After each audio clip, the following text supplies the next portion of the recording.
Les doy la bienvenida a todos los oficiales que se están sumando a esta cuarto día de la sexta jornada de actualización de procedimientos logísticos 2020. Han sido 4 días de constante superación, debido a que comenzamos con una plataforma gratuita en el cual nos condicionaba mucho el desarrollo de la temática a explayar por cada expositor.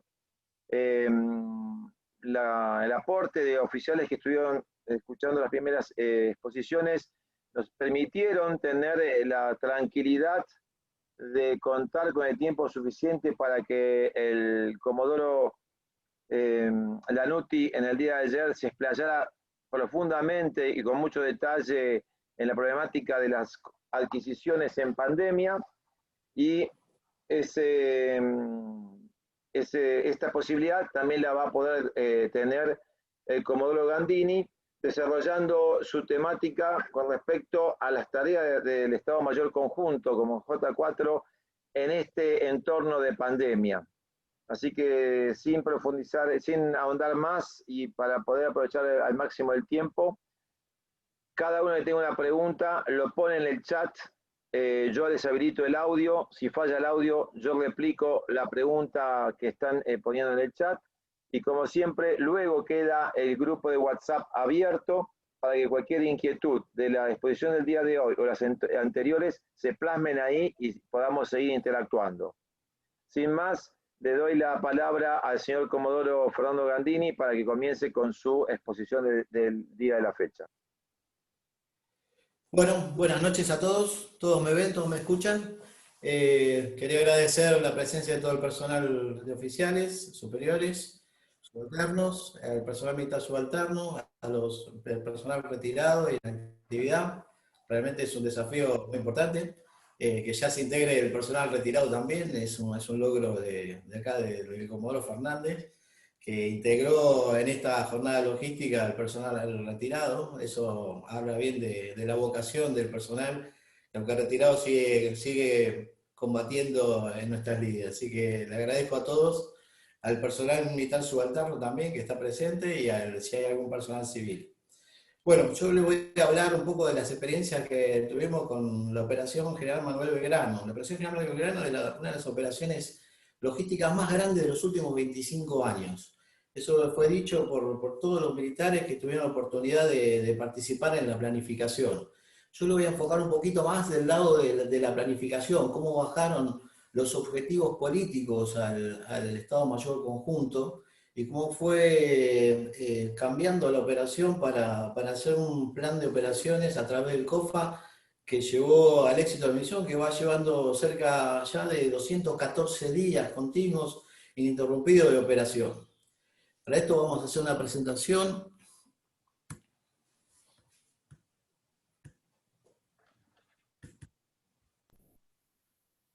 Bueno, vamos a transmitir un poquito las experiencias. Si me anda.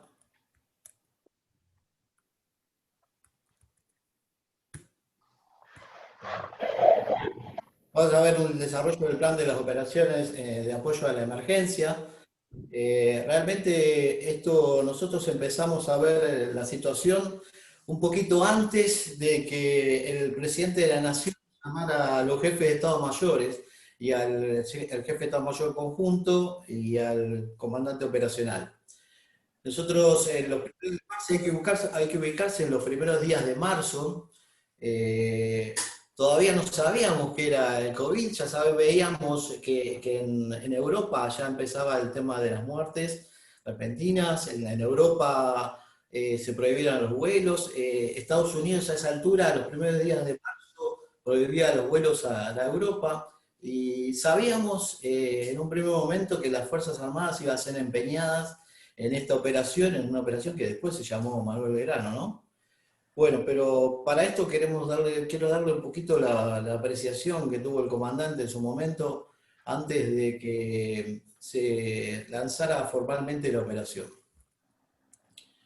Bueno, esto es el objetivo de la exposición, transmitir las experiencias relativas a la planificación de las actividades de protección civil.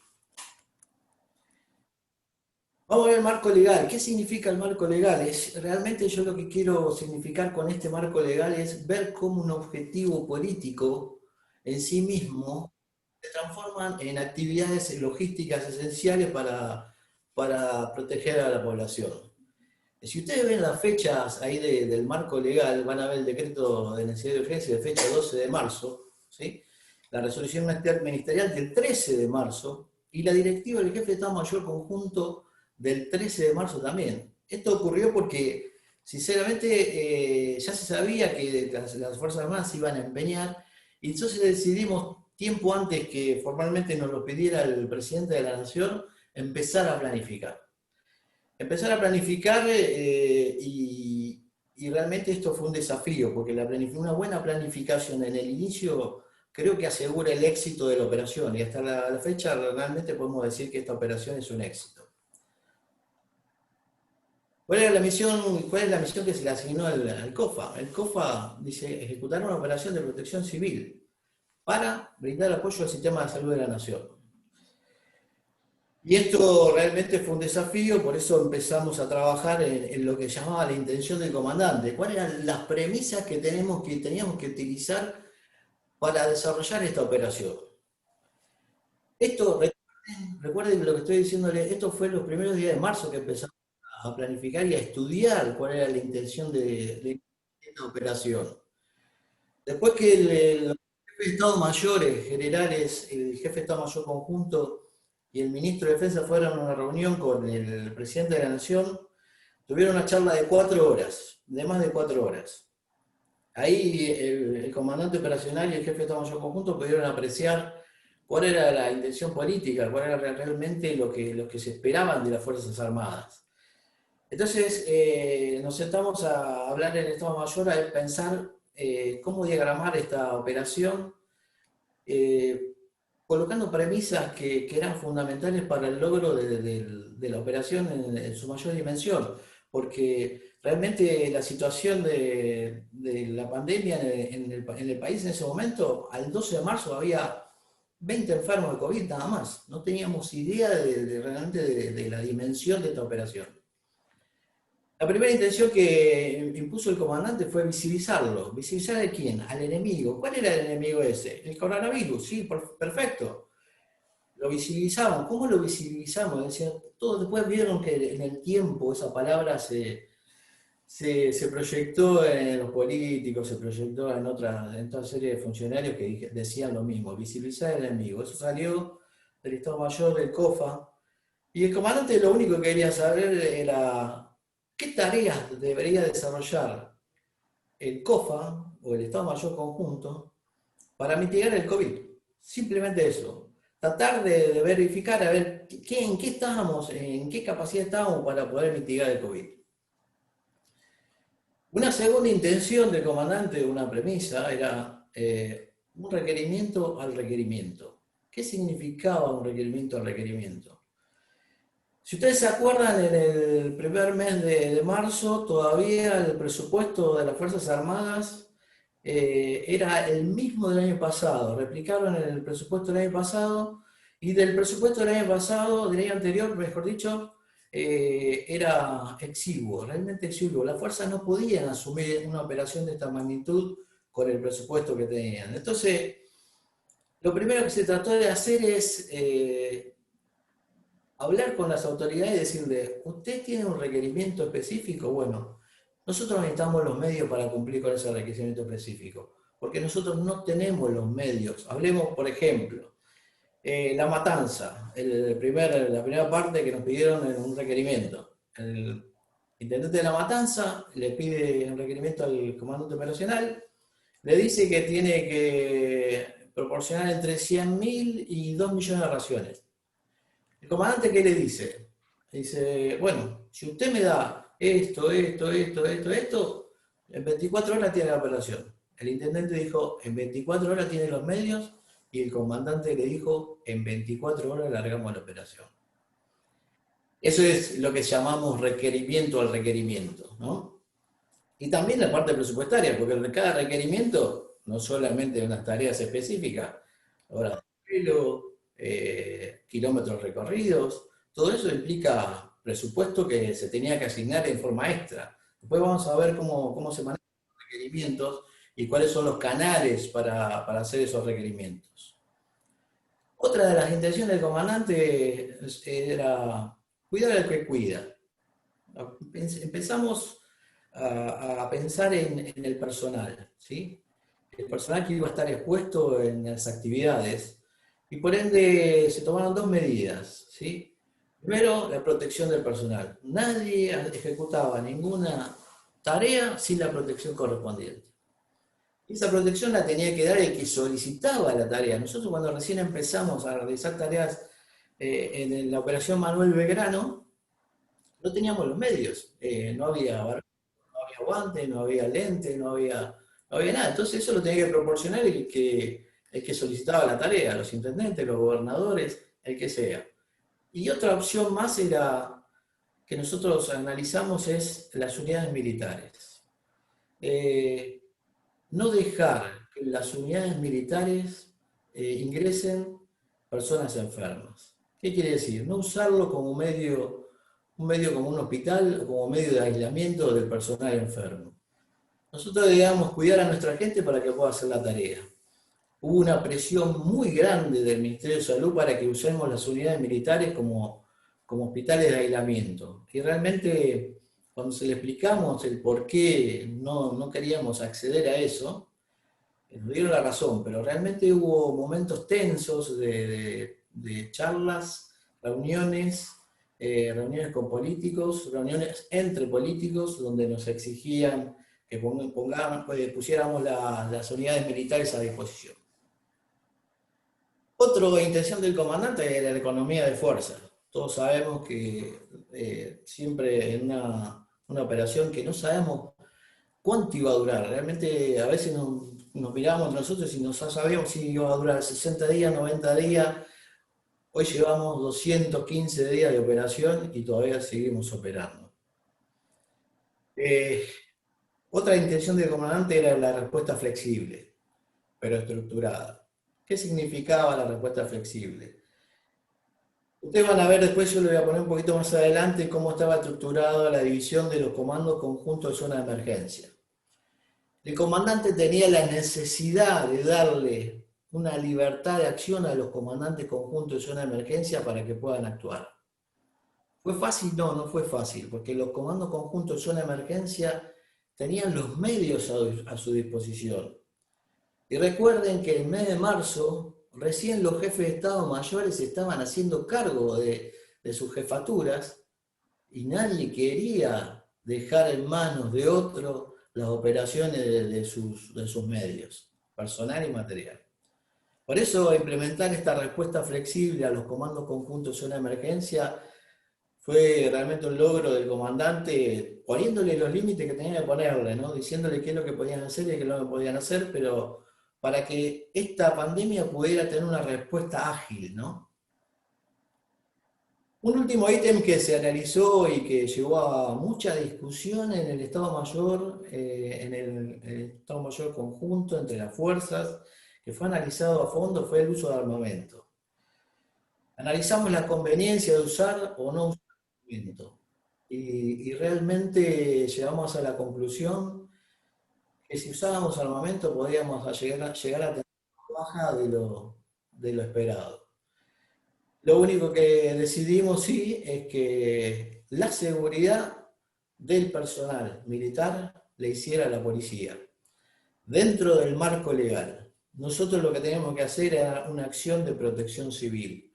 Por ende, se decidió no usar el armamento. Hubo muchas reuniones y muchos roces entre el personal militar, entre las fuerzas, hasta decidir que no se usaba el armamento. Realmente fue un éxito, porque hasta ahora lo que estamos viendo es que la operación, después de 215 días, no hubo inconvenientes. Así que la policía ejerce la protección y nosotros actuamos sin mayores problemas. Ahora vamos a ver el concepto de la operación. Esto es lo que lo comentaba antes. cómo estaba dividido la operación Manuel Belgrano, 14 comandos de zona de emergencia. Cada comando de zona de emergencia tenía su estado mayor y cada comando de zona de emergencia recibía los requerimientos. Lo que le decía recién de la libertad de acción dio muchos resultados. Cada comandante tomaba sus decisiones, por supuesto eran informadas, y lo que nos costó al principio era la relación con el Ministerio de Defensa, que quería autorizar cada acción que se hacía, o cada tarea que se hacía, o cada movimiento que se hacía, cuando vieron la cantidad de tareas que se estaban desarrollando y vieron que la estaban haciendo bien los comandantes de zona de emergencia. Ya pasó el tema a un tema, una plena confianza en los comandantes y en los medios a emplear, y realmente ya pasaron a tener la plena libertad de tomar decisiones con la anuencia del comandante operacional, por supuesto. ¿Cómo eran los requerimientos? ¿Cómo se canalizaban los requerimientos? Teníamos en la primera semana, en los primeros 15 días, teníamos requerimientos de los ministerios, del Ministerio de Seguridad, del Ministerio de Salud, del Ministerio de Relaciones Exteriores. Entonces tuvimos que tomar la decisión de canalizar los requerimientos de una determinada manera. Había dos formas de canalizar los requerimientos. Una de los que venían a través del Ministerio de Defensa, que eran los que autorizaban realmente las tareas a desarrollar. De hecho, había vuelos que el Ministerio de Relaciones Exteriores pedía vuelos de Perú para traer gente de varada. En términos de 48 horas se armaba la orden y salía. Pero les voy a graficar un poquito cómo eran los requerimientos. El requerimiento entraba por el Ministerio de Defensa, el Ministerio de Defensa tenía relación con los otros ministerios. Entraba una unidad ejecutora, que es la secretaria de emergencias, la secretaria de emergencia de Inés Barbosa, es la unidad ejecutora, la que autorizaba las actividades. ¿Por qué autorizaba la secretaria? Porque eso después se transformaba en presupuesto que tenía que asignar a las fuerzas. El COFA, a través de la DIMAE, conducía las operaciones. La DIMAE, ¿qué hacía en realidad? La DIMAE, que es la Dirección de Militar en Asistencia en Emergencias, que está bajo dependencia del Comando Operacional, daba la congruencia en la tarea. ¿Qué significaba la congruencia? Es decir, che, esta tarea implicó 200 camiones, tantos litros de combustible, tantos hombres, tanto racionamiento. La DIMAE le da la congruencia para que la unidad ejecutora de la Secretaría la Secretaría de Emergencia pudiera ordenar el pago a la Secretaría de Administración y enviárselo a la DG3P. Los jefes de Estado Mayores sostenían las operaciones y las ejecutaban los comandantes conjuntos de zona de emergencia. El segundo paso era los requerimientos que eran solicitados por las autoridades provincial, municipal. Realmente llovían los requerimientos. Una de las cosas que se le dijo a los comandos conjuntos de zona de emergencia era que los requerimientos estratégicos iban a estar definidos por el comandante operacional, ¿no? Un requerimiento estratégico, un medio estratégico, un Hércules, el almirante Irizar, el rompehielos, que en un momento dado, cuando la situación en Tierra del Fuego estaba crítica, el gobernador de Tierra del Fuego solicitó el almirante Irizar para utilizar las camas. El almirante Irizar tiene aproximadamente 200 camas para poder alojar gente. Y bueno, no quisimos aceptar la propuesta porque era anclar el almirante Irizar en un punto donde quizás no se podría utilizar para las otras tareas que necesitamos. Es así, no sabíamos cuánto iba a durar la operación, y Antártida también necesitaba hacer la operación, la campaña de verano, ¿no? Así estamos en octubre ya, con 200 días, 15 días de operación, y fue un acierto el no llevar el almirante Irizar a la Tierra del Fuego. Por eso estos requerimientos que venían de los gobernadores, de los intendentes, pasaba por el COFA, también lo autorizaba la unidad ejecutora, y las ejecutaban los comandos conjuntos de zona de emergencia. Perdón, Fernando. Adelante. Cuando le daban la negativa a los gobernadores o a la dependencia o secretaría o ministerio, justificando bien, generaba rispideces, generaba un rechazo o una disconformidad con respecto al rol que estaban cumpliendo las Fuerzas Armadas? No, evidentemente habría que, uno tenía dos problemas ahí. Uno porque los comandos conjuntos de zona de emergencia, cuando hacían algún requerimiento, generalmente había compromiso por el conocimiento que tenían con el poder político de la gente que estaba en el lugar. Eso es la primera situación. O sea, todo el mundo se conoce en los comandos conjuntos de zona de emergencia, con el gobernador, con los ministros de cada provincia. Realmente ese era el primer punto. Y segundo punto que, bueno, le explicábamos y si escalaba la situación, se lo explicaba al ministro todos los días, desde que empezó la pandemia, nosotros tenemos un briefing a las 8 y a las 9 tenemos un briefing con el ministro. Entonces se le explicaba la situación, el porqué, y si ameritaba la situación, tomaba la situación el ministro de Defensa. Eso no quedaba otra forma, porque los medios eran exiguos.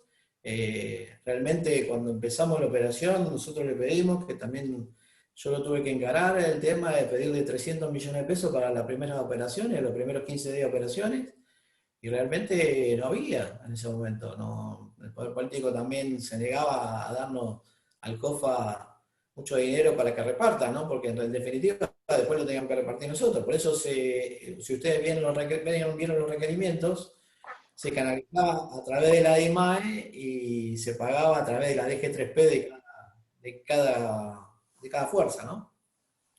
Okay. Eso fue una situación que realmente se diseñó para que no hubiera problema, para que los comandantes de zona de emergencia no pidieran, todo el crédito se lo daban a la DG3P de cada fuerza. Ahora quiero hacer si hay otra, no sé si está bien. Hasta ahora no hay preguntas, están todos escuchando. Está bien. Bueno, esta operación en sí llevó muchas tareas a desarrollar. Yo las agrupamos en 5 tareas principales. Para no hablar todo el tiempo, me pareció lógico ver un pequeño video de cada tarea. Una imagen vale más que 1000 palabras, dice el dicho, ¿no? Así que les voy a pasar un pequeño video de las tareas de planeamiento, asesoramiento y consultoría interagencial. Esto fue muy importante, porque en los comandos zona de emergencia pusieron un oficial de enlace en cada centro de operación de emergencia, sea de la provincia, sea de la intendencia. ¿Para qué? Para verificar qué es lo que estaban pidiendo, a ver si lo que estaban pidiendo está bien, y para ordenar y asesorar al poder provincial o al poder de la intendencia que sea. O sea, entonces, prácticamente estuvimos muy integrados los comandos conjuntos de zona de emergencia con los COE, los centros de operación de emergencia de cada lugar. Realmente eso ayudó muchísimo al desarrollo de las operaciones y ayudó también a organizar en cada provincia, en cada lugar, los centros de operación de emergencia. Fuimos felicitados en muchas oportunidades por gobernadores por tener esa asistencia hacia las provincias o hacia las intendencias.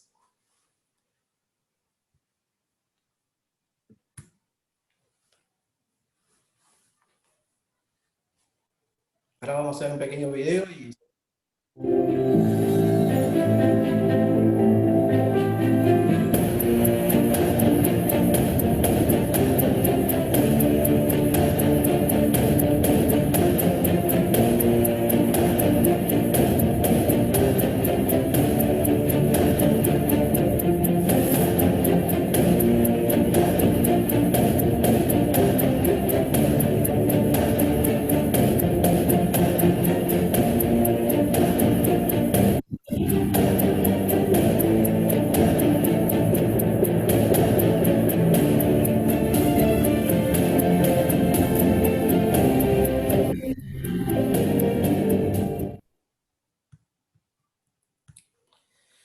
Las actividades aéreas también fueron muy importantes. Nos llovían, ¿cómo se llama? Requerimientos para hacer operaciones aéreas a Perú, a Ecuador, hacer vigilancia aérea, pero quiero que vean un poquito los videos, así ven cuáles eran las actividades que nosotros hacíamos. Y cuál es la magnitud de esto.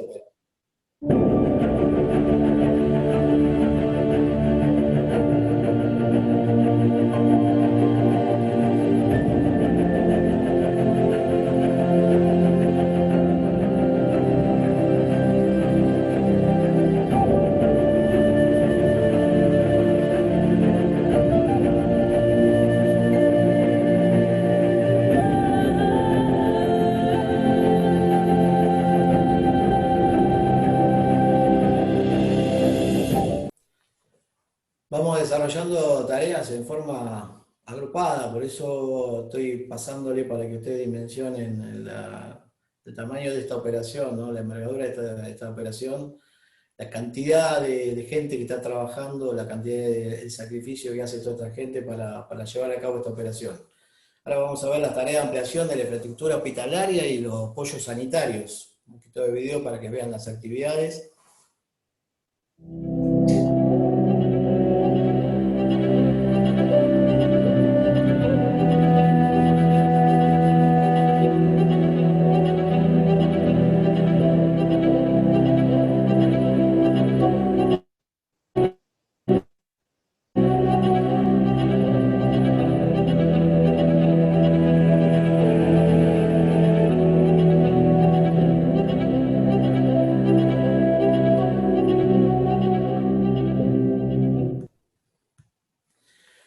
Hay tareas logísticas especiales o de gran envergadura, también están un poco, digamos, todas las tareas que se hacían. Por ejemplo, se trajo de un campamento de la mina Veladero, ahora le voy a mostrar algunas imágenes, un campamento que está a 4.500 metros de altura y que está a 1.500 kilómetros de la ciudad de Buenos Aires, con 54 camiones, con personal que desarmó el campamento y lo trajo acá hasta Retiro para formar un centro de aislamiento que se llamó Bahía Esperanza. Le voy pasando para que tengan dimensión de las tareas que se desarrollan.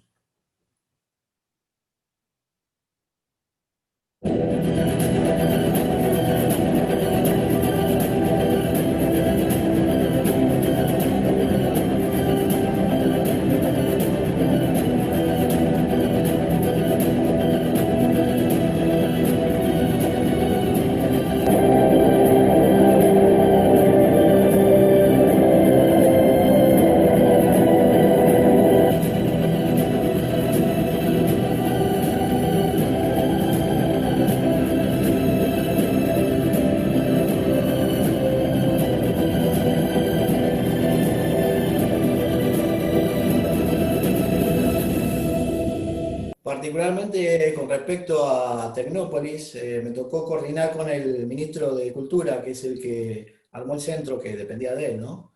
Él trajo todas las camas, los 2.000 camas desde Misiones. Me tocó hacer una reunión porque el comandante no podía ir, me mandó a mí, y coordinamos todo el armado de Tecnópolis con personal del Estado Mayor Logístico, que se había formado a tal efecto, un Estado Mayor que realmente está haciendo un trabajo todavía espectacular.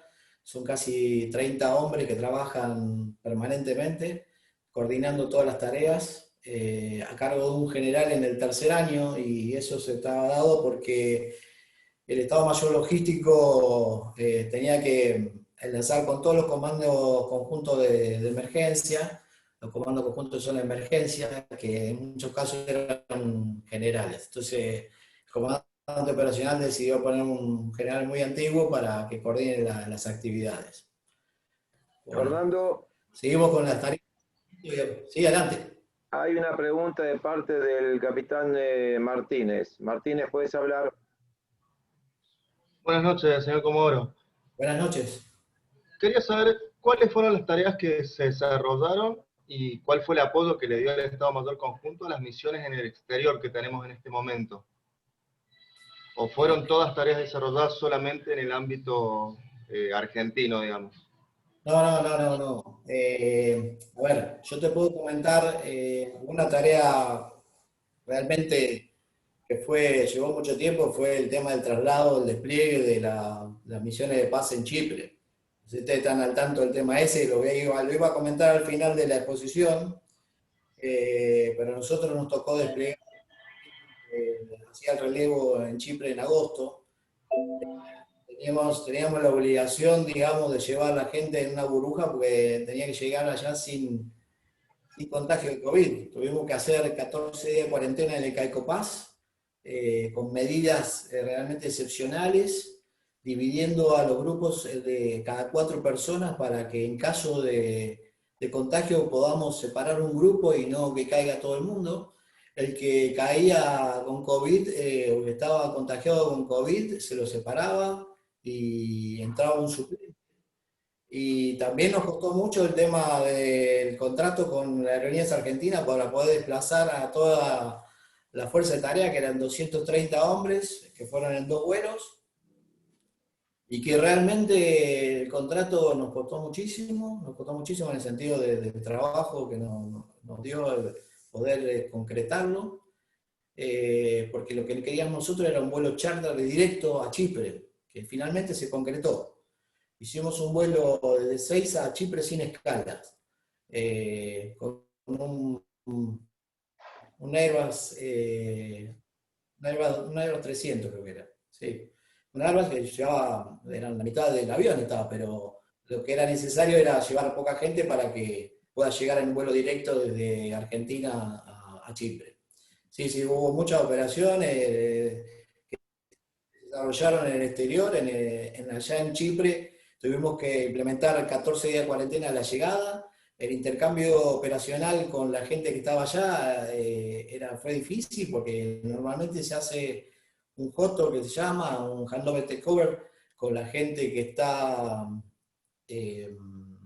allá y que los reemplazan. Y realmente costó muchísimo mantener la operatividad de la fuerza con esta situación. Tuvimos, ya eso sobra porque a veces se contagiaba gente y también teníamos poca gente para la parte operativa en Chipre, ¿no? Pero finalmente salió una gran misión de despliegue y de repliegue. Realmente fue una misión, fue un éxito. Fue una misión dentro de esta misión. Por eso le contaba, eso se le iba a contar sobre el final, pero son misiones dentro de esta gran misión que tenemos nosotros, ¿no? No sé si le contesté su pregunta. Sí, señor Comodoro, muchísimas gracias. No, nada. ¿Seguimos? Esto lo quería poner porque me pareció muy interesante ver un video donde un chico le regalaba a un soldado un dibujo y decía gracias. Realmente esto es lo que reconforta, esto es lo que después de 214 días de trabajo continuo, de nuevo sábado, nuevo domingo, lo único que se lleva a uno es esto, saber que opera para la población, que opera profesionalmente, que satisface las necesidades de los ciudadanos, y sobre todo destaco el personal, soldados, cabos primeros, cabos principales, que por ahí estaban en la misma situación de la gente que abastecían, y realmente con sacrificio, con empeño, con profesionalismo, daban todo para seguir adelante. Vamos a ver el plan de operaciones, pero para tomar decisiones nosotros tuvimos que conformar un tablero de comando. Un tablero de comando que nosotros nos proponían desafíos para poder tomar la decisión, y para conformar ese tablero de comando hubo muchas discusiones, hubo muchas formas de ver la situación para que el comandante pueda tomar decisiones. Al principio era una exposición por cada oficial referente, por cada J, y después a medida fuimos integrando un tablero de comando que nos permitió visualizar con un sistema de Aeroterra un poquito mejor la situación. Este era un tablero de comando georreferenciado. ¿Qué significa? O sea, uno picaba en cualquier parte del mapa de Argentina y veía todos los datos de la situación en tiempo real. Eso se actualizaba a las 8 de la noche y a las 8 de la mañana. Si ustedes ven la situación se veía en casos generales y en casos particulares, en el sentido de por provincia, hasta por localidad.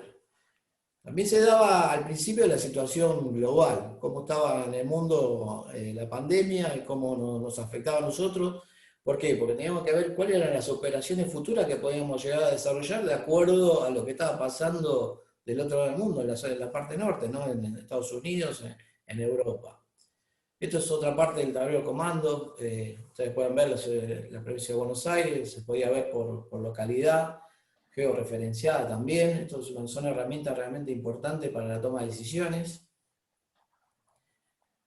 El tablero de actividades, cuántas eran las actividades terminadas, las que estaban en desarrollo y las actividades futuras. Muy importante para el logístico, las actividades futuras para estar adelantado, como decía el coronel Garrido hoy cuando empezamos, estar adelantado a las decisiones del comandante. En un momento el comandante me dice, usted, señor Comodoro, me dice, usted tiene que ser mi conciencia logística. Y uno se reía un poco, pero es así. Uno tiene que adelantarse a los hechos en la parte logística, sobre todo cuando se planifica que cosas que llevan mucho tiempo y llevan muchas coordinaciones. No solamente teníamos la operación Manuel Belgrano, también teníamos las otras operaciones que llevamos a diario, que era, por ejemplo, el Opinor, que es la operación de integración norte. También teníamos georreferenciada, teníamos un tablero de comando. Las actividades antárticas también estaba georreferenciada, los vuelos a la Antártida, el proyecto del almirante Irizar, del buque almirante Irizar. La situación del dengue que también era preocupante, porque a la par de la pandemia de COVID, también el dengue era algo que realmente afectaba y en demasía, entonces se tenían los datos y se confirmaban y se iba monitoreando. Y sobre todo los pronósticos de alerta que afectaban las operaciones. Cada operación que nosotros teníamos que desarrollar, que por ahí eran operaciones para salir por 1000 kilómetros, 1200 kilómetros, 300 kilómetros, 400 kilómetros, teníamos que ver el estado de alerta de los pronósticos y usábamos este tablero de comando como referencia también, ¿no? Dentro de esos tableros de comando también estaban la infraestructura propia, que con qué contábamos nosotros, los hospitales, qué cantidad de hospitales, qué cantidad de camas, si ustedes ven, cuántas camas para aislamiento, cuántas camas intermedias, cuántas camas críticas, cuántas había en las morgues, digamos. O sea, fíjense, todos los datos se actualizaban permanentemente y le daban la facilidad al comandante para tomar decisiones. Bueno, esto es parte de la capacidad que tenemos actualmente, ¿no? Ahora le voy a detallar un poco un resumen en números, todo esto que vimos, el desarrollo que vimos ahora de todas las actividades, un poco se lo voy a mostrar en número para que vayan viendo la magnitud de la operación. Fíjense, operación al 20 de octubre, 214 días de operaciones, la cantidad de personal empeñado, y realmente hay que destacar eso, el personal con un entusiasmo, con un fervor, con una admiración realmente que es de destacar, ¿no? Nunca tuvimos un problema con algún personal o con gente de algunos lugares donde nosotros entrábamos, desconfiados, porque realmente entrábamos a lugares peligrosos, pero la gente con satisfacción, cuando entraban las Fuerzas Armadas, realmente los aplaudían, y eso tiene mucho mérito. Se pudo visibilizar con esta operación a las Fuerzas Armadas ante la sociedad, que realmente eso es un logro también muy importante de toda esta operación que estamos llevando adelante. Perdón, Esa es la tarea Fernando. de entrenamiento. Perdón, Fernando. Estos mapas de datos que proyectaste recién, ¿lo actualizaban en qué tiempo y a quién se lo exponían? Nosotros, el tablero de comando era actualizado permanentemente 2 veces por día, o sea, uno a la noche y otro a la primera hora, y se lo exponíamos al comandante operacional junto con el jefe de Estado Mayor Conjunto, porque el jefe de Estado Mayor Conjunto bajaba a la oficina, a la sala COC, a la sala de Centro de Control de Operaciones, y junto con el comandante operacional escuchaba el briefing que nosotros le dábamos a la mañana, y que el Estado Mayor COVID le daba a la mañana, y a la media hora venía el ministro para que nosotros le demos el mismo briefing. O sea, generalmente se lo daba el comandante, ¿no? Pero era permanente el darle el briefing al ministro todos los días, todos los días. Por eso hasta los sábados, el ministro venía los sábados a la mañana y se le daba el briefing el sábado a la mañana. Salvo los domingos, todos los demás días el ministro venía a querer el briefing. Y participaba, por supuesto, a veces participaba el jefe de Estado Mayor Conjunto, y si no estaba el subjefe de Estado Mayor Conjunto, el comandante operacional siempre presidía, y si no estaba el segundo comandante. O sea, las novedades estaban al día de todas las tareas que se realizaban en los comandos conjuntos de zona de emergencia, y si hubo algún problema o si había decisiones que tomar. También había una orientación por parte del comandante, o sea, permanentemente se actualizaba la situación y el comandante a través del Zoom orientaba a sus comandantes conjuntos de zona de emergencia. orientaba en tareas a realizar, en límites que se tenían que poner a algunos comandantes para que hagan ciertas tareas o no. Y eso era permanente, diario el tema. Algunas operaciones, algunas tareas navales que se hacían, también participaban todas las fuerzas.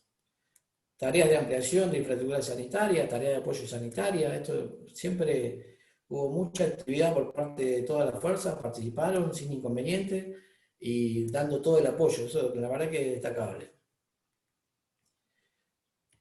Tareas de gran magnitud, miren lo que es las raciones que se dieron en caliente en toda la zona de Gran Buenos Aires, en Corrientes, en el interior, en muchos lugares. Los bolsones, que también trabajaba la gente nuestra en el armado de bolsones, a veces algunas donaciones o algunas cosas que querían que lo manejáramos nosotros, no querían que manejara el poder político, pero por una cuestión de confianza, bueno, nosotros teníamos que seguir los requerimientos y las donaciones y los comodatos que nos llegaban a través de la vía jerárquica que correspondía, ¿no? Y seguimos trabajando sin mayor inconveniente. Otra tarea logística, les voy a mostrar un pequeño video de lo que es la reinstalación de un centro de aislamiento, eso para que vean la magnitud del trabajo, nada más, y la satisfacción del personal civil que trabajó con nosotros también.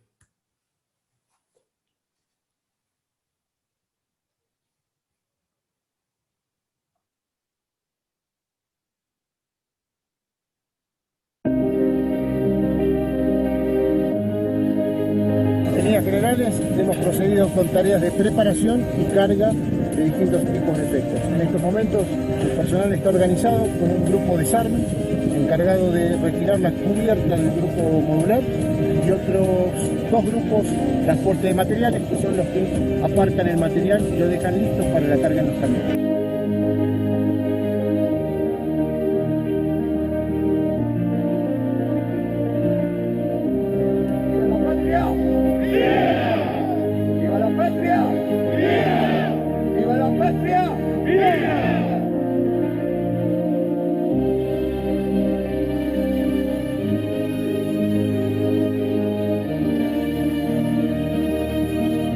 Llegamos al puerto de Buenos Aires con 36 camiones, terminando la segunda caravana. La primera fue de 18 unidades, o sea que tendríamos que sumar 54 en total. Estamos acostumbrados a transportistas a transportar carga, ver contenedores ahí, pero entrar y ver la carga esta transformada en un hospital, y gracias a que nosotros pudimos poner este granito de arena, fue un orgullo.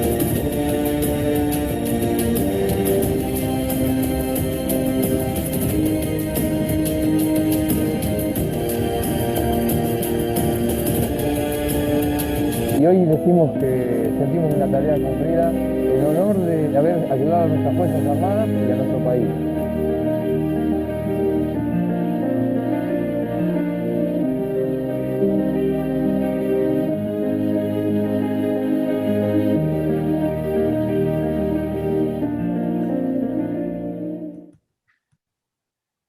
Podemos continuar así por mucho más tiempo, realmente. Estos son los afectados en las Fuerzas Armadas, tuvimos 7 fallecidos.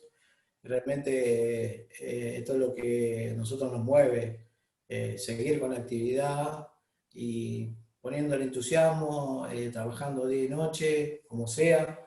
En el COC hay oficiales superiores haciendo turno, oficiales superiores, el coronel Garrido, que nos está escuchando, es uno de ellos, personal antiguo para llevar adelante la operación. O sea, hay que destacar todo el compromiso que tiene el personal del comando operacional, de las Fuerzas Armadas. Realmente es un ejemplo y que visibiliza el profesionalismo de las fuerzas. Eso realmente da una satisfacción extra. Bueno, vamos llegando a unas conclusiones. El comandante siempre nos dice: esta operación es exitosa, es cierto, es una operación exitosa. Planificamos en marzo y pusimos premisas que hasta el día de la fecha las seguimos manteniendo. Eso es una visión, la verdad, estratégica importante del personal del Estado Mayor del Comando Operacional.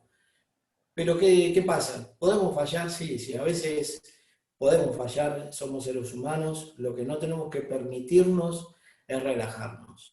Realmente llevamos adelante una tarea titánica que con mucho sacrificio trabaja nuestra gente en todo el país y nosotros como Estado Mayor no podemos relajarnos, no podemos dejar de hacer lo que tenemos que hacer, no podemos dejar de observar y planificar a cada paso. Eso es lo más importante, por eso el comandante siempre nos dice no relajar. Ustedes entran al despacho del comandante operacional y tienen un pizarrón, un cartel gigante que dice no relajar. Así que estamos en eso, estamos tratando de mantener la capacidad y bueno, a medida que va pasando el tiempo, creo que vamos a ir cerrando esta operación, hacia diciembre se va a ir cerrando. Y la legitimidad de este acto no lo da solamente el marco legal, que esa sería la parte legal, la legitimidad de esta operación la da las capacidades que tiene la fuerza. Por eso dice en las tareas de requerimiento, solo en lo que estamos capacitados. Y creo que eso fue el éxito de la operación, hacer la operación en base a lo que estamos capacitados para hacer. Las previsiones fueron fundamentales, adelantarnos a los hechos, adelantarnos a la planificación. La preservación de la fuerza fue importantísima también. Realmente el acierto de no usar a las unidades militares como centro de aislamiento fue fundamental para preservar también a nuestra gente, como tarea fundamental, ¿no? El equilibrio de la situación sanitaria y la situación económica, cada operación cuesta dinero, cuesta sacrificio. Cuesta gente que tiene que dejar por hora sus hogares, y bueno, eso también había que analizarlo. En todos los comandos conjuntos de zona de emergencia priorizábamos el orden y la organización, y eso se vio mucho en los centros de operación de emergencia municipales y provinciales. Y a pesar de esta gran operación que tuvo esta gran envergadura y que tiene, y sostenemos eso, no pudimos descuidar nuestras otras obligaciones. Y las otras obligaciones las voy a mostrar lo que eran las otras tareas que continuábamos haciendo a pesar de esta situación. Voy a mostrar un pequeño video.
Bueno, con esto concluimos esto significa para mí una transmisión de experiencia que realmente es muy importante porque el ver estas imágenes, creo que si a uno no lo emociona, eh, creo que va por el camino equivocado. Realmente el ver las imágenes ya lo emociona, cuál es el sacrificio que hace otra gente, lo profesional que son nuestras Fuerzas Armadas.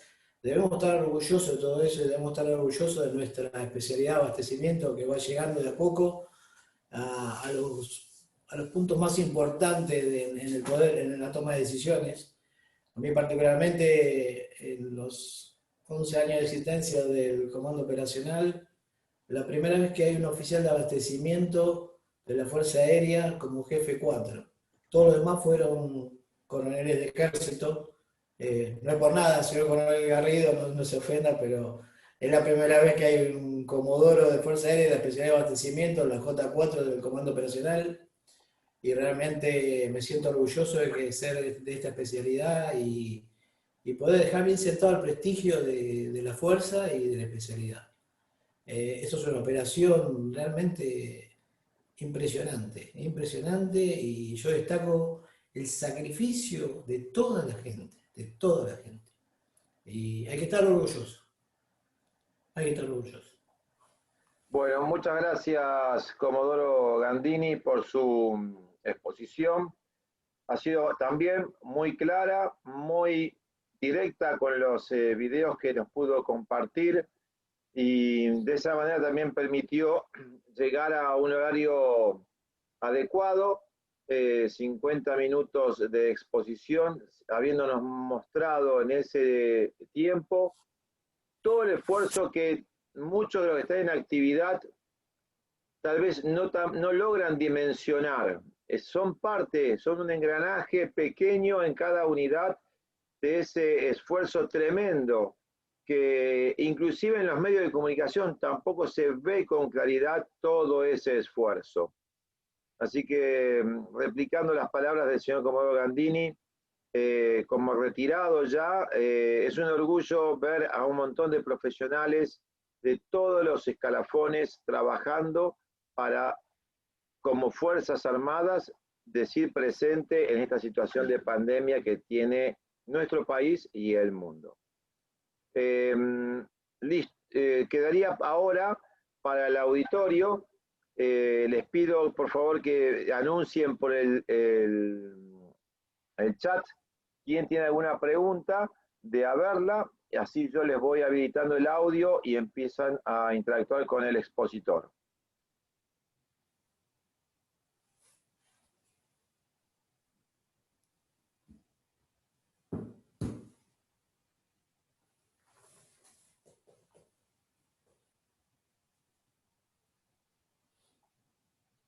En un momento pusiste la representación de los muertos que venimos teniendo en las Fuerzas Armadas. Dijiste que eran 7 los que habían fallecido.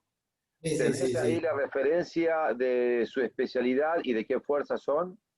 No, esto es una información de todas las fuerzas, o sea, esto es una fuerza conjunta. La verdad que no tengo el detalle, esa información es al día, pero la verdad que no tengo el detalle preciso de qué fuerzas son. Pero realmente hubo gente que se sacrificó y eso es lo que nos tiene que tirar para adelante y a seguir capacitándonos.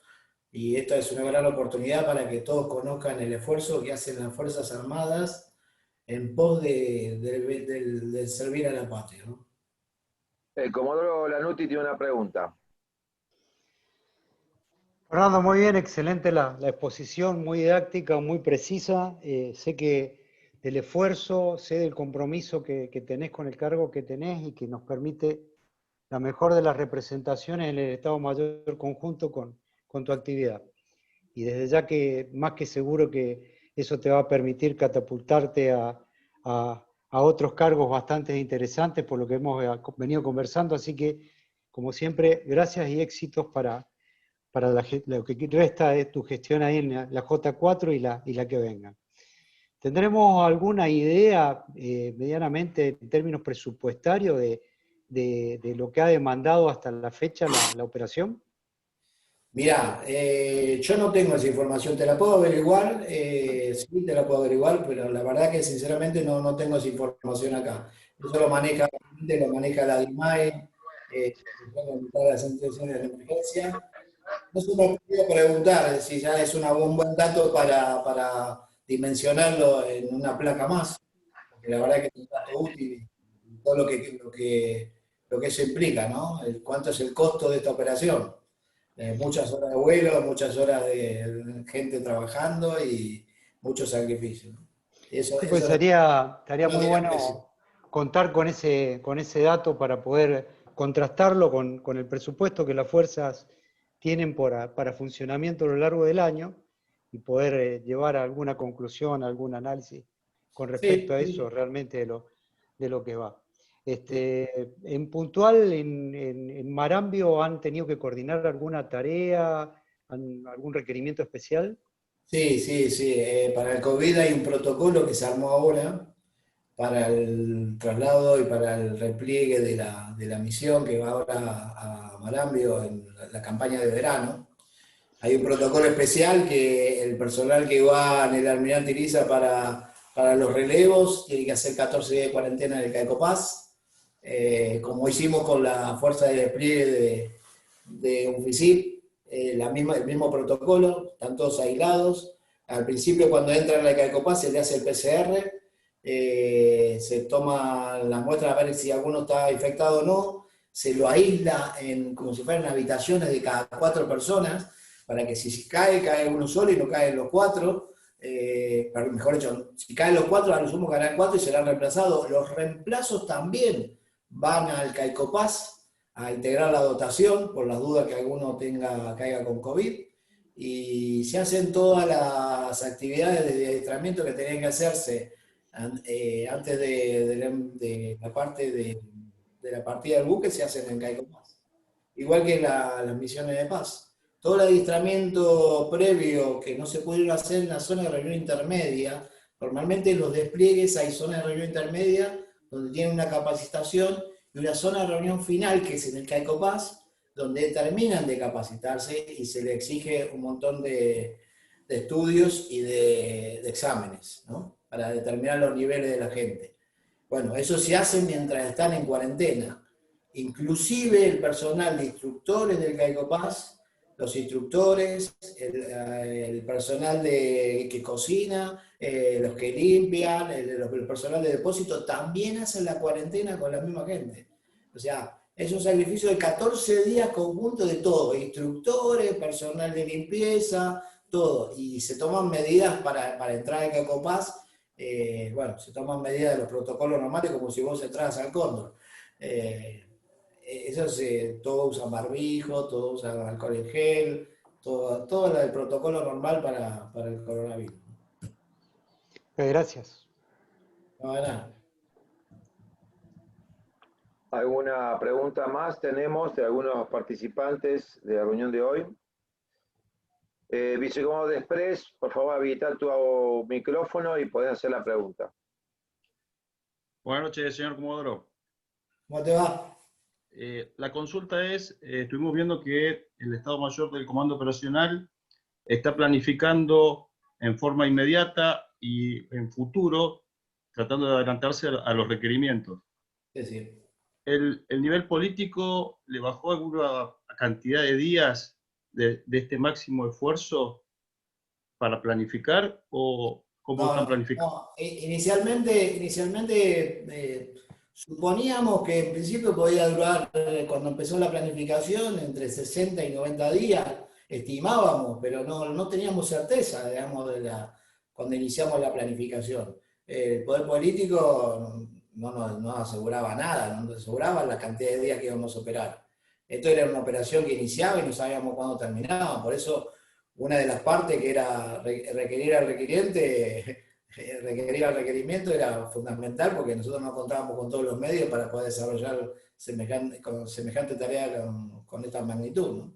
Entonces, otra también, la economía de medios es importante porque también no sabíamos cuánto iba a durar la pandemia, ¿no? De hecho, lo que se está planificando ahora es una campaña de vacunación también. O sea, seguimos trabajando normalmente y bueno, esto continúa hasta que se decida terminar esta campaña y yo creo que no sé si se va a terminar esta campaña, va a continuar en la medida que la pandemia siga, ¿no? Porque el poder político decía lo contrario. Acuérdense que el decreto de necesidad de urgencia del presidente de la Nación decretó la emergencia por 1 año. Así Es que, decir, continuaríamos como mínimo hasta marzo del año que viene. sí, yo entiendo que si no tenemos orden en contraria, nosotros vamos a seguir operando normalmente y vamos a seguir desarrollando las operaciones como veníamos haciendo hasta ahora. Puede ser que haya alguna variedad, alguna variable, qué sé yo, que se introduzca ahora en poco tiempo, pero la idea también del comandante es ir cerrando esta operación que fue muy dinámica, muy inestable, y quizás empezar con otra operación que sea similar, que no tenga el mismo nombre, pero que tenga otros matices, ¿no? El Estado Mayor Conjunto se vio también en necesidad de desplegar médicos o personal sanitario de las grandes capitales a las provincias. ¿A dónde? No escuché bien en la Y última parte. médicos y enfermeros que estaban en Gran Buenos Aires o en Capital se tuvieron que ser desplegados también a cubrir lugares sanitarios en el interior. No, tratamos que los comandos conjuntos de zona de emergencia se arreglaran con cada uno con el personal que tenían. Si había una campaña específica, sí se desplegaba gente para atender algo en específico, alguna tarea específica, pero generalmente, acordate que estaban desplegados todos los hospitales militares, teníamos desplegado ahí en Pompeya, tenemos el hospital ubicable. Y no daban abasto. Últimamente los hospitales militares estaban bastante completos, no daban abasto con el personal que tenían, ¿no? Sí, los hospitales están casi al 95% de su capacidad. Eso lo tengo del dato del hospital de Campo de Mayo y un dato de Pompeya. Exactamente. ¿Tenés algún dato del esfuerzo que también tuvieron las sastrerías militares en la producción de insumos? Básicamente eran barbijos, me parece. ¿Y hubo una coordinación de esas producciones y distribuciones de Estado Mayor Conjunto o fue específico? Sí, lo que pasa es que la capacidad en cuanto a lo que necesitaban no era lo óptimo. Lo que hicimos nosotros, a ver, lo que el Ministerio de Defensa ordenó es que todas las compras sanitarias se hiciera la Subsecretaría de Servicios Logísticos. Entonces se compraron equipos individuales de protección, gafas de protección, mameluco, barbijo, se compraron todo a través de la Subsecretaría de Servicios Logísticos. Para todos los niveles, acuérdense que para la protección del personal había 3 niveles de protección. Nivel 1, nivel 2, nivel 3. El nivel 1 era el que iba a hacer tareas normales en la calle, nivel 2 ya era una cuestión de hospitales y el nivel 3 era la parte de los quirófanos, ¿no? Okay. Cada uno se hizo una reunión para determinar qué tipo de equipamiento llevaba a cada nivel. Se hizo reunión con sanidad de cada fuerza y con gente del Ministerio de Defensa y la Subsecretaría de Servicios Logísticos, que fue el que llevó adelante las licitaciones para recibir todo eso, y que fue distribuido por el Estado Mayor Logístico que estaba conformado ad hoc por más de 20 personas, ¿no? Ahí el primer teniente Sabatoni tiene un aporte, así que Sabatoni, habilita tu audio y por favor haz tu comentario.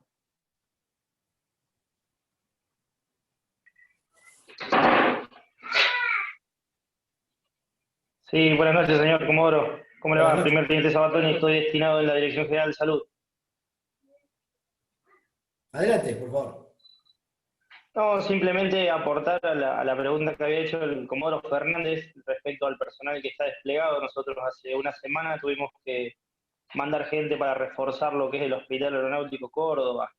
La gente que estaba en el Hospital de Pompeya ha tenido que ir para allá porque, bueno, están en un momento complicado allá en la provincia. El personal médico había sufrido varios contagios, así que 24 personas fueron entre oficiales y suboficiales a reforzar Córdoba.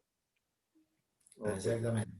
Y es una coordinación hecha a nivel específico, no a través del conjunto. Correcto, señor. Ok, listo. Gracias, Sabatoni, por tu aporte. Gracias. Bueno, ¿Alguna pregunta más del auditorio del día de la fecha? Bueno, vamos a ir cerrando entonces. Le quiero agradecer nuevamente al señor Comodoro Gandini por su muy buena y clara exposición en el día de hoy.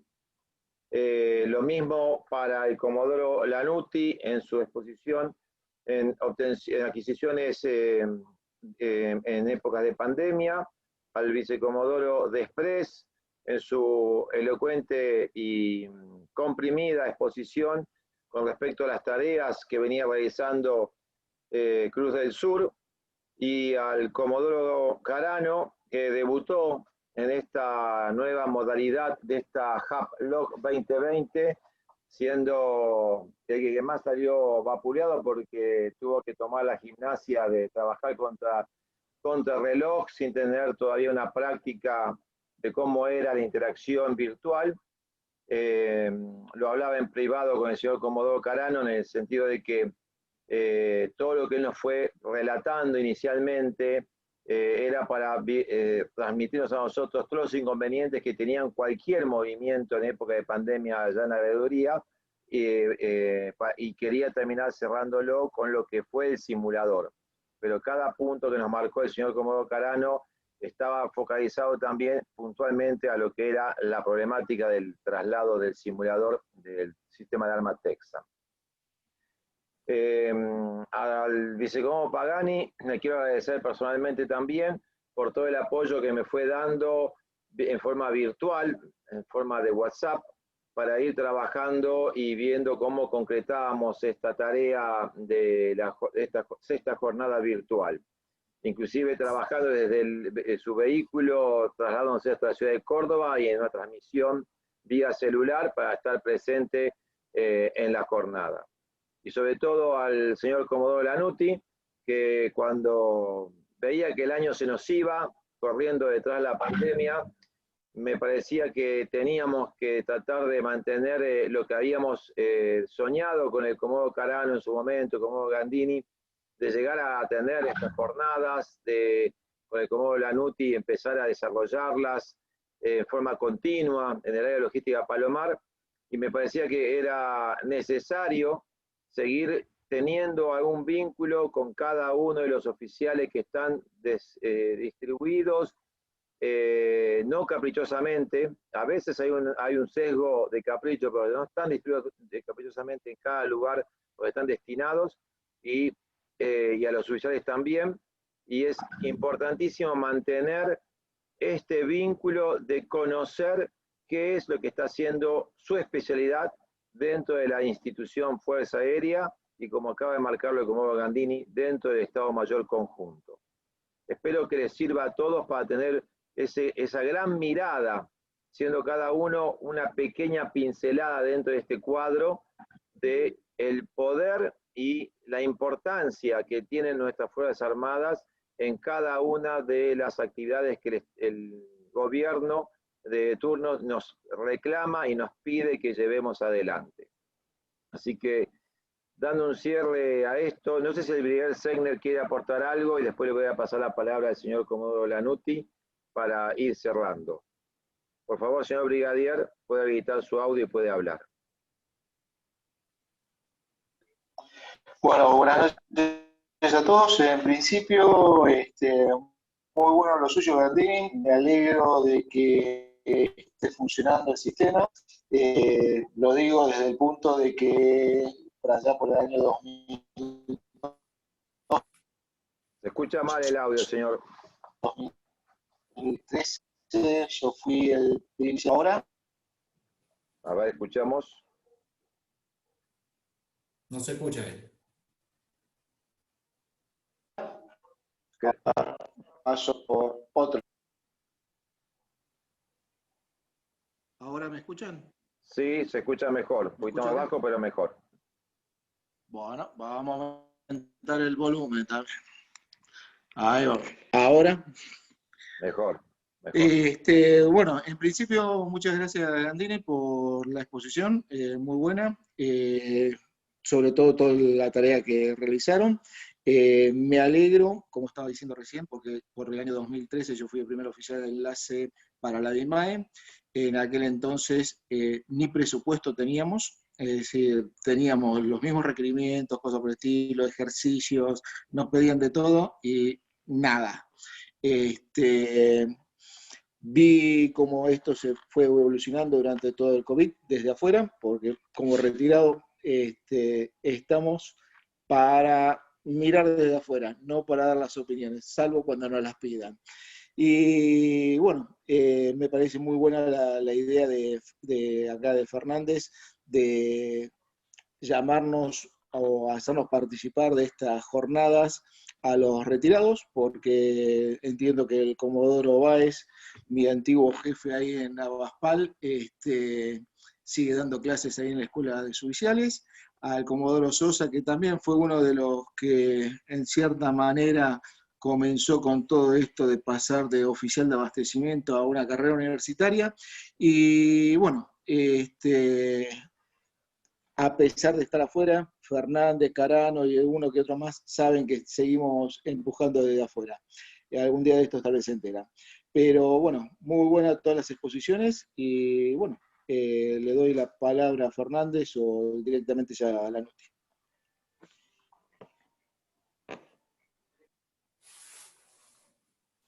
Gracias, señor Brigadier. Buenas noches.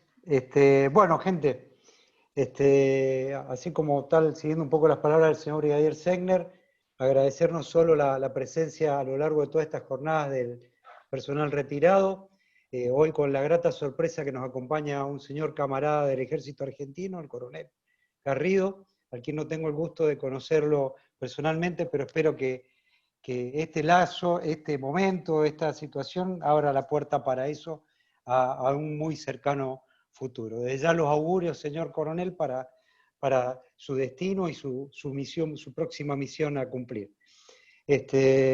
Bien, señores, el brigadier Segner se acordará, empezamos con alguna reunión embrionaria ya hace ya casi, no sé si no hará 20 años o un poquito más, un poquito menos, que se hacían en nuestra querida área logística Palomar, donde cada uno planteaba su situación con filminas, con lo que había en ese momento. Hoy la tecnología nos permite mantenernos unidos aún en este marco de pandemia, ¿no? Una pandemia, como hemos podido ver a lo largo de todas las exposiciones que hemos estado desarrollando, que nos presenta, y como lo dije ayer, un nuevo enemigo, una nueva situación, y creo que el Comodoro Gandini en su exposición a lo último, con todo ese sistema de información y de aporte de datos que tiene hoy por hoy el Estado Mayor Conjunto, el Comando Operacional, las Fuerzas Armadas, el Ministerio, nos permiten evidenciar y poner bien en manifiesto de la complejidad de que un enemigo que no conocíamos, que nunca nos habíamos enfrentado, nos puede traer. Como siempre, nuestras queridas Fuerzas Armadas han respondido y seguirán respondiendo con el grado de profesionalismo de su gente, con la disponibilidad de los medios y con la voluntad y responsabilidad que siempre nos ha caracterizado. Finalmente, agradecer a todos. Hoy también volvimos a superar los 40 oyentes. El auditorio siempre se ha mantenido fluctuando en una numérica más que interesante. Solo resta decir de que gracias a la gente que colaboró en la organización, gracias a otros organismos dentro de la Fuerza que nos han brindado el apoyo, como la DIGEDUC a través de la habilitación de esta plataforma para tenerla de uso de manera ilimitada.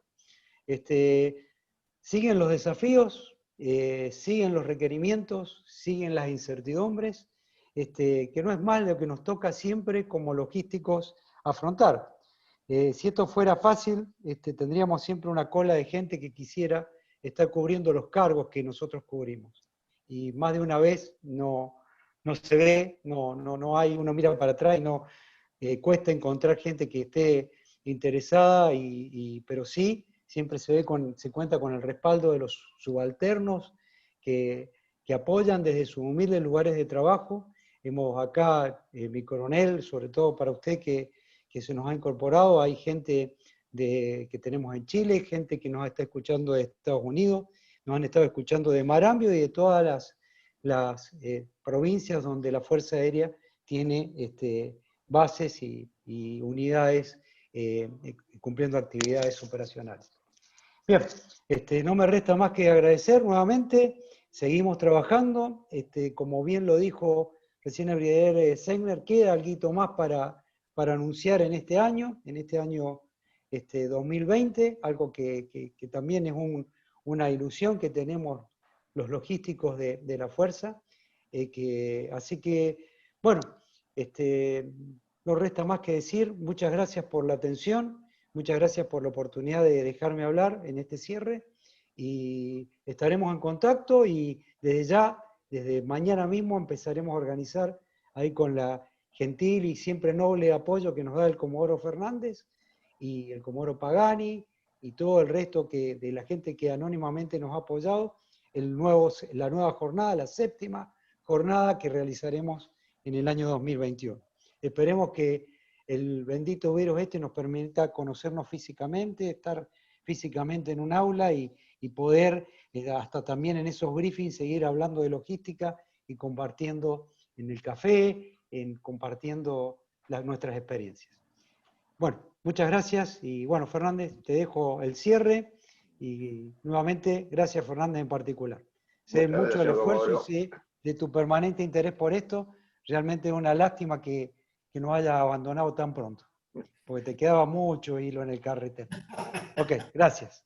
Gracias, señor Comodoro. Voy a dar solamente una pista de lo que mencionó el señor brigadier Segner, y mencionó también de forma solayada el Comodoro Lanuti. Estamos trabajando, los que estamos retirados, con la gente que está en actividad, los oficiales superiores, en un gran proyecto de una asociación, y lo voy a dejar así, una asociación de abastecedores. Estamos tratando de darle el cierre final a esta asociación, que si lo concretamos en estos meses que quedan, vamos a definirlo si lo presentamos en comunidad en este año o lo dejamos para el año que viene. Pero quiero que sepan, los subalternos sobre todo, de que tanto los oficiales superiores, a pesar de la pandemia, y muchos de los oficiales que estamos en situación de retiro, seguimos pensando en la especialidad y seguimos pensando cómo sumar de una u otra manera para el desarrollo personal, profesional y para con la institución. Así que les adelanto eso. Luego en otras reuniones que tendremos, los que estamos trabajando esta idea, este proyecto de proyección de esta especialidad, les daremos un resultado más concreto de esto. Señores oficiales, suboficiales, y creo, señor coronel Garrido, por su presencia, les agradezco mucho haber tratado de participar los 4 días, de haber tomado estos conocimientos, y no nos queda más que seguir trabajando. Cualquier pregunta que quede la pueden hacer todavía por el WhatsApp, que va a quedar abierto hasta el día lunes para compartir información, datos, preguntas y respuestas. Sin más que aportar, muchísimas gracias a todos. Otro año con el logro realizado de otra jornada de procedimientos logísticos de abastecimiento. Los despido y a continuación ya corto la transmisión. Muchísimas gracias a todos.